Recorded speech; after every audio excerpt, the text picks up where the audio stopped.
এই কাৰ্যসূচী চলি আছে। যোৱাকালি আমি লখিমী আদৰা কামটো ৰাতি সমাপ্ত কৰা হ'ল। জান বা বিলৰ পৰা আমি লখিমী আদৰি আনি আমাৰ এই পুনৰ চোতাল, ৰূপৰ চোতাল বুলি কয়, সেইটো তিৱা ভাষাত আমি সেইটো চনানে খুটুলি, ৰূপানী খুটুলি বুলি কোৱা হয়। এই খুটুলিৰে আমি তাৰ মাটি আনি ইয়ালৈ আমি ইয়াত পূজা পাতল কৰোঁ। পূজা পাতল কৰাৰ পিছত আমি খাই বৈ ঘৰলৈ যাওঁ আৰু ৰাতি ইয়াত ডেকাসকলে গোটেই উৰে ৰাতি ইয়াতে ঢোল বজাই তেওঁলোকে ইয়াতে বসবাস কৰে বা ইয়াতে থাকি যায় ৰাতিটো।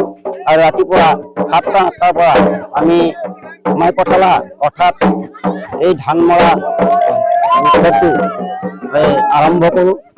আৰু এতিয়া এই ধান মৰা মাই পথালা উৎসৱটো এতিয়া চলি আছে।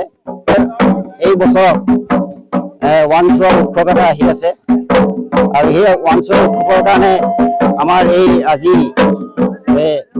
ধানখিনি আমি জমা কৰিম আৰু জমা কৰাৰ পিছত সেই ধানখিনি আমি চাউল কৰি ৱানচোৱা উৎসৱত পিঠাগুড়ি খুন্দি আৰু সেই পিঠাগুড়িখিনি আমাৰ পাহাৰৰ পৰা বা কাৰ্বি আংলঙৰ বিভিন্ন গাঁৱৰ পৰা অহা ডেকাসকলক আমি এই পিঠাগুড়িখিনি সিদ্ধ কৰি খোৱা হয়।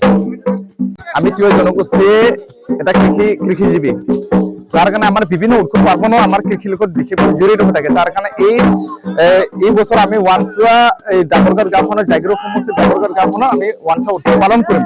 তাৰ কাৰণে প্ৰতি বছৰে যদিও আমি এনেকুৱা মাই পতলা অনুষ্ঠান পাতো যদিও কিন্তু এই বছৰ আমি বিশেষভাৱে পাতিছো।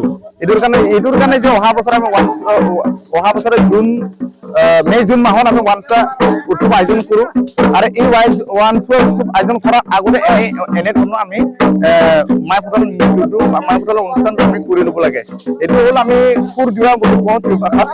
আৰু অসমীয়া মূল কথাটো হ'ল লক্ষ্মী আদৰি লোৱা এটা পৰ্ব। এই প্ৰথাটো আমাৰ ইতিহাস ঢুকি নোপোৱা দিনৰ পৰা আমাৰ মাজত ইমান নহ'লেও আমাৰ প্ৰায় 10 বছৰ 15 বছৰ মান এটা সময়ত আমাৰ অলপ আৰ্থিকভাৱে এইখন গাঁও মানে বহুত পিছপৰা আছিলে, শৈক্ষিকভাৱে বহুত পিছপৰা আছিলে। তাৰ ফলত এইখিনি অঞ্চলত খুব মানে ডাঙৰ বানপানী হৈছিল। তাৰ কাৰণে এই উৎসৱটো মানে মাজত প্ৰায় 10-15 বছৰ বুলি ক'ব পৰা যায়, মাজত নাছিল।